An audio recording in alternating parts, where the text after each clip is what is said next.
Congratulations for the film. I really, truly love it. And as you mentioned right before the film, you said that it was a complete adventure making the film itself. Can you tell us how you ran into the subject and how you thought about the whole idea of the documentary first? Sure. I mean, I am a filmmaker that is coming from journalism from the beginning, and then I am also having a parallel practice as a theater director and a writer.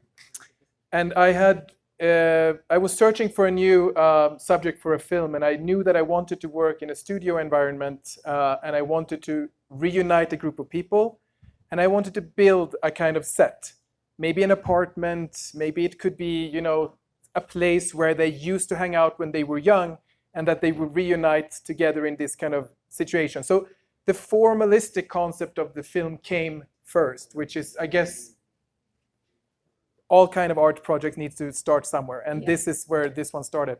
So I started to research, to find what would be the best and most interesting group of people to reunite. They must have done something extraordinary, and it has to have passed enough of time. So I was looking at the 70s, and I was looking all over the world for radical theater groups, political communes, and then I just happened to read a book. It was called The 100 Strangest Scientific Experiments of All Time, and the Akali expedition was one of these 100 experiments. And as soon as I started reading, it was just the most amazing tale. It was so rich. It was almost like a Greek myth, like the visionary scientist that, goes out on this adventure across the oceans together with a microcosm of the planet, of humanity, and to try to understand who we really are and why we are violent and why we behave to the way we do. So I thought it was such an amazing material. So then as soon as I read that, I was like, I have to make this into a film. And that set me off on this quite big journey that eventually ended up taking 5 years to make the film. And I knew that I needed two things basically to be able to even start. And that was, one, to find the people who still was alive, who had been on the raft, and see if they would like to reunite and be part of the film. And the other thing was to find the archive material, because in Santiago's book that I, of course, started to read, he had mentioned that it was a 16 millimeter camera on board. And of course, I realized that I needed that material. And that took quite a long time to both track down all the people who were still alive, because Santiago in his book had given them anonymous names, and they were spread out all over the world, in Japan, in Alaska, in Israel. So it was very complicated detective work to try to find everyone. And then the archive material, which eventually we found here in Mexico, was lost for a long time. And I was really afraid that we would never find them.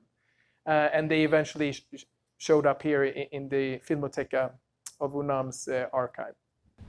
That's amazing. I think you also answered a couple of my next questions, which is, no, that's amazing, actually.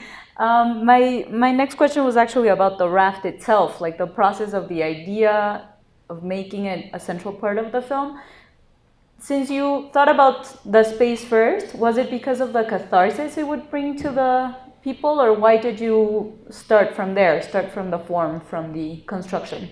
I think because I had made a documentary previously that was called Regretters. It was also set in a black studio. It's a conversation between two older Swedish men. They both regret going through sexual reassignment surgery and becoming women, and they meet for the first time to have a conversation just like you and me. Very simple form, but I thought it was very powerful to not only use the traditional technique of the interview, to actually let the participants speak to each other and let them share their lives with each other. And I thought that was very powerful. And the studio setting was also, in its theatricality, I thought it brought some concentration, some kind of something that made it larger than life in a sense. And I wanted to continue exploring that. But I wanted to see if I could take it one step further and see what would it do to a narrative if it wasn't only two chairs and a black studio. What would happen if it was actually a space? And of course, I mean, the raft was even better than I could ever have dreamt of, because an apartment would have been, I don't know, some walls and some floor and some furniture. Here there was like an object, and the space had a strong significance for the original story. It was about being isolated in the space and what would happen between the people. So it had a meaning, and initially I thought that the space could become a kind of theater of memories, you know, like that it could be maybe triggering stories and memories for the participants when they entered the space that wouldn't have come up maybe in a normal interview. And maybe it did, maybe it didn't. I'm not sure about that actually in the end what it gave, but at least it was giving me as a director also more tools in terms of forming the cinematic experience. I could work with movement, I could work with camera angles in a different way, with light, with costume. So that brought, of course, richer opportunities for me as a filmmaker, rather than if you would have done it just interviews and archives, which, yeah. I think it's definitely effective. I really like the analogy you said about the temple of memory.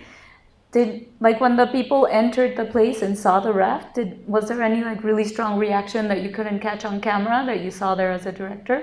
Yeah, actually, it was, because I mean, I think it was a spooky experience for them when they first entered, and there's a little bit of the atmosphere captured in an early part when some of the women are entering and just looking around. They're very careful. They're trying to see, are the windows like, I think it was spooky for them because it's really exactly the same proportions, because the set designer who we worked with, which is a very experienced set designer, her name is Simone Grau-Rooney. She's Lars von Trier's set designer, and she was bringing into the table the idea of making a kind of abstract form. You know, I wanted to make it just in the same material and colors like the original one, but she said like, oh, hold on a minute, maybe it's better to make a contrast. Maybe it's better to make a kind of sketch, like a model, like an as if, to create a kind of a theatrical dimension to it that she thought could be fruitful, and I'm very happy about that. But she got access to the original blueprints that Santiago had made his raft with. So we really made, everything was the exact proportion. So when the people came there, I think it was ghostly for them at first, like, hey, someone has reconstructed exactly the space I was in 45 years ago, and that I spent, you know, 101 days on 3 months together with these people. So I think that it was eerie at first, but of course, after an hour, it was also just a space. And it was a lot of other things to get used to, like a big team of people, film people and lights and makeup or whatever. So the whole situation, I guess, was something to get used to. Yeah, and I love the part where one of them says it's like coming home. No, like finally it starts being uncanny, but in the end you see them being comfortable in that space, which makes it very powerful as well. I would love to hear a little bit of your process of finding the archive footage, like you mentioning that it was almost lost and everything. Like how did that work, and how did you work with the footage itself?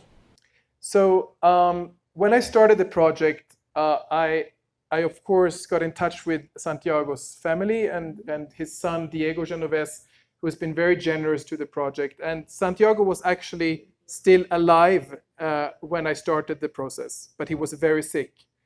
So it wasn't possible to interview him anymore. He was basically on his deathbed. And 2 months passed, and he died. And Diego still gave me the access to come to Mexico and try to find the material I needed. And he was convinced that his father would have been happy that someone would, you know, pay interest to this expedition. So I was sitting actually in Santiago's home just 2 months after he passed, basically before the house was being wrapped up to be sold. I was sitting there amongst all the boxes of his whole life, both professionally and privately, and went through everything together with my dear friend Josefina Echeverria, who is here somewhere in the audience, who helped me, and we were there together for some days to dig through the material and try to find clues about where were the participants, but foremost, where were the films? Because they were nowhere to be found. I was looking at every film archive in Mexico. I was looking at the university where he worked, at the UNAM, which would have been the natural place. It wasn't there, and they weren't in his house. So I was getting desperate because I knew if I didn't find them, it would be very hard to make a film. And then the last day that I had access to the boxes and the archive, I found a paper. And it was a kind of a receipt from a laboratory in Mexico City, a film laboratory, that proved that 42 rolls of 16 millimeter film had been developed a few years after the expedition. So I knew they existed. And I noticed something on this report from the laboratory, that the name of the raft, Akali, was spelled with 2 L's instead of 1. A misspelling, I mean, that's not a big deal. But I was thinking, like, what if? So I called back to the Filmoteca UNAM and I asked, can you please try to search for Akali, but with a misspelling of the name like this? And they're like, no, it would have shown up anyways. Our computers would have worked. You know, I was like, please, can you try? And then like he's like, okay, fine, we'll try it. And then like, boom, like 8 hours of footage. Like, wow. And I mean, the archivist and me, we just screamed out loud because I mean, it was a complete miracle. I mean, imagine they could have been lost forever. It's so like, I mean, it blows your mind as a documentary filmmaker. You're just like the nightmare of imagining all the shelves around the world with lost material that has been indexed with a misspelling of a name that will never be found. And there they were. And as soon as we started to look at them, I mean, they were amazing, the footage, you know, then I knew we could make the film. Yeah, the footage is amazing. You have like such intimate moments in there and such wide moments. So I think it really gives it a lot of power. This is like a deeper question, but like, do you feel your perspective of violence changed after making the film? Like, what do you think violence is, and did that idea change before and after? Good question. I don't know. I don't think it changed maybe my perspective. I mean, I think I made some discoveries. I think that that also ended up being a big part of the narrative of the film, and that was basically that Santiago himself was to a large extent the reason for the possible violence that was about to happen, and the violent behavior that was happening was originating from him. So his kind of like, I don't know what it was, like drive for power, for success, for keeping his position as the leader, as the kind of visionary scientist that he was, that almost caused some violent behavior that, I mean, basically was about to cost his life. And he was unable to see that, I think. And but that's why I think that the film is, in a way, creating a form of an opportunity for the women mostly to reflect upon this. And that there is something about that I think was also a discovery for me alongside making the film, I guess. Yeah, for me actually, the film was a lot more hopeful than I thought it would be. When I first saw like the synopsis and I went to see it, I was like, oh, this is gonna end terribly. And it was a lot more hopeful. And I don't know, I felt great about humanity in general.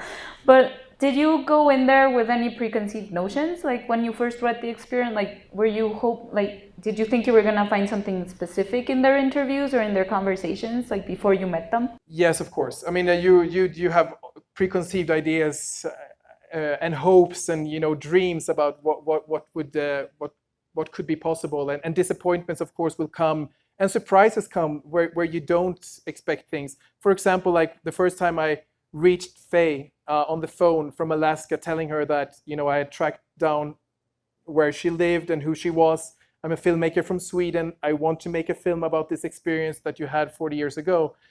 I mean, we had the most intense conversation. We talked for over 2 hours on the phone. She cried, she laughed. She told me this story about her and some of the others planning to kill Santiago. Even if it was just a fantasy, it was a real one for an afternoon.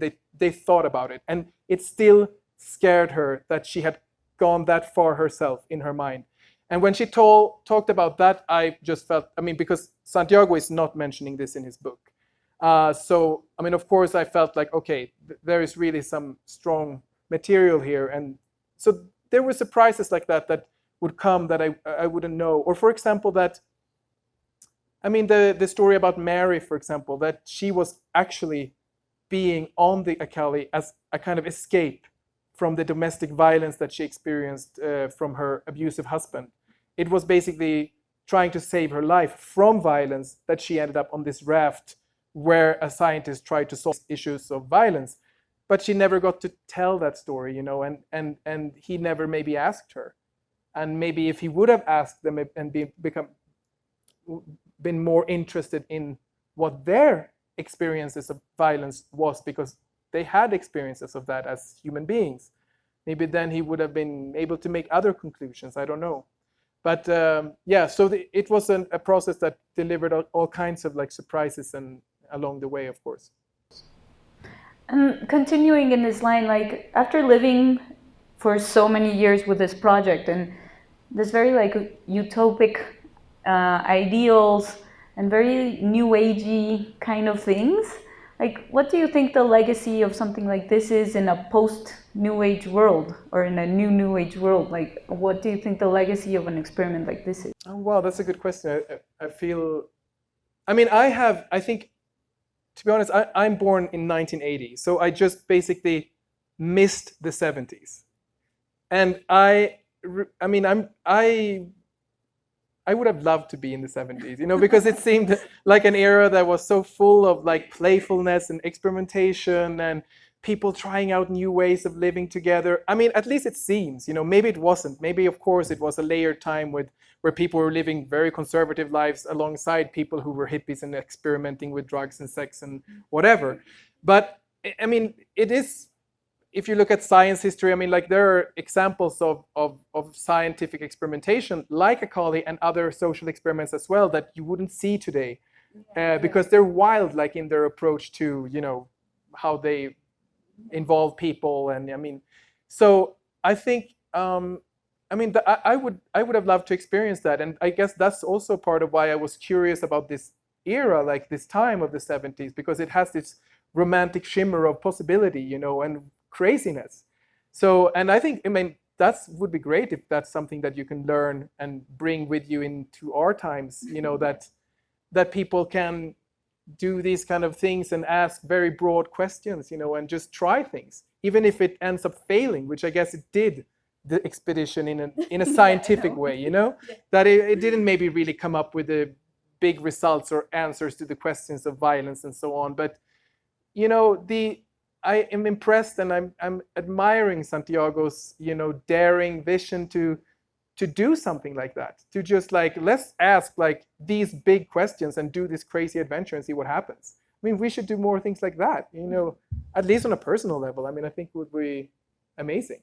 Yeah, I think it would be better for humanity in a broad sense. Especially, like, I love the way the film ends. Like, after the credits, that he says that he encourages all journalists and media people to make rafts and for everybody to make rafts and explore. But it resonates in a dark way in our times now, because I feel like the only way that you could do an experiment like this would be reality television or something like that. So perhaps we're going to a darker side. Who knows? And maybe I'm going out on a limb here, but did you see in Santiago like a kind of dark mirror as a documentary filmmaker, that perhaps at certain times you manipulate interviews, or as filmmakers or journalists, we just manipulate things for them to happen the way we want them to happen? Like, do you see the weird echo of dictatorship in what you do?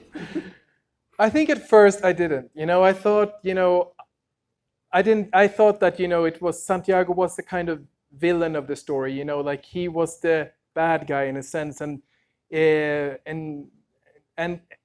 didn't dawn upon me until I was basically in the studio, and 2 years of research and preparation and trying to find the money was finally over, and we were there doing the film, and everyone was like had flown in from different countries and we were shooting.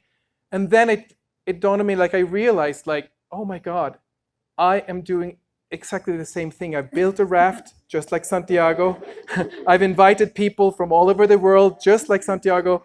And just like Santiago expected things to happen between his participants in his experiment, you know, in the Atlantic 40 years ago, I am expecting things to happen in my studio between these people for my film. Yeah, you wanted to make them cry. Of course. I wanted them to like fight. I wanted them to do things. And because I wanted drama, I had the responsibility of filling, 90 minutes of cinematic time that would, make people want to see that in the cinema. And, Santiago wanted to make an experiment that maybe would resonate in the scientific field. Of course, we had clearly similar positions. Yeah. And this didn't really dawn on me until like the joke started cracking among the participants between takes. People were like, Marcus, now you're starting to behave like Santiago number 2. And I was like, what? And I guess I think it was then that I realized that I have a lot of Santiago in me in this project at least, and I need to reflect upon that also. And so I think that's also the reason why this became a big part of the film, this self-reflection that Santiago is forced to do and to see his own position. And that's how I also decided to give him a voice in the film, because the real conflict is not really happening between the participants. It's happening between Santiago and them as a group. And he needed to be represented somehow. So that's when the idea came to find an actor and give him a voice in the movie. Yeah, and in that sense, it makes sense that he, in the end, thinks about a raft of him by himself, just looking into the ocean, right? It's just him reflecting on himself. Totally. And when I learned about that, I was just like, this is one of those things that is just stranger than, it's exactly, it's stranger than fiction. But it's totally true. And he actually tried to make that trip for real. Wow. So the blueprints that you see in the film, when he's talking about dreaming about going across the ocean one more time by himself, those were the real blueprints, and he built that raft. 10 years after Akali, he went back to the Canary Islands, and the same ship constructor that made Akali made a solar raft for him. But just when he was about to put it with a crane into the ocean and was ready to go, the crane did something and it dropped the solar raft and it crashed into the harbor and it got destroyed. And Diego Genovés, the son of Santiago, actually told me that it was a big relief from the family because they basically think that him going across the ocean by himself would have killed him, and it might have. So maybe that saved his life. And then he went back to Mexico, and in my opinion, I think it's beautiful. Instead he wrote a book, a novel, and in the novel he imagines himself going across the ocean by himself and looking in through the glass into the depths of the sea and crying manly tears for the first time in his life and so on. And this book is amazing, and I actually stole some segments from that and put into the narration here as if he was already doing some of those reflections on this raft. That's very beautifully cathartic. You gave him an ending. That's really nice. Yeah, I think it's nice. It's something that I admire him for also, that he was really a scientist that in a way was very wild and playful in his science, but he was also an artist in a way. He wrote poetry, he wrote fiction that was published, so in a way he was also an artist. But I think he was an artist in his approach also to science, so I admire him for that. Unfortunately, we're gonna have to cut our conversation. It felt so short. It's so interesting. But can I just say one thing? I just want to acknowledge that we have one part of the team actually here here in the screening. Enrique Greiner, who is the sound engineer. Thank you so much. Thank you. We had a wonderful time, and Enrique has been recording Daniel Jimenez Cacho's voice 2 times, first in English for the international edition and now in Spanish for the Mexican release. So I'm very grateful, and you did a fantastic job. Thank you. So let's have some drinks and pizza. Thank you.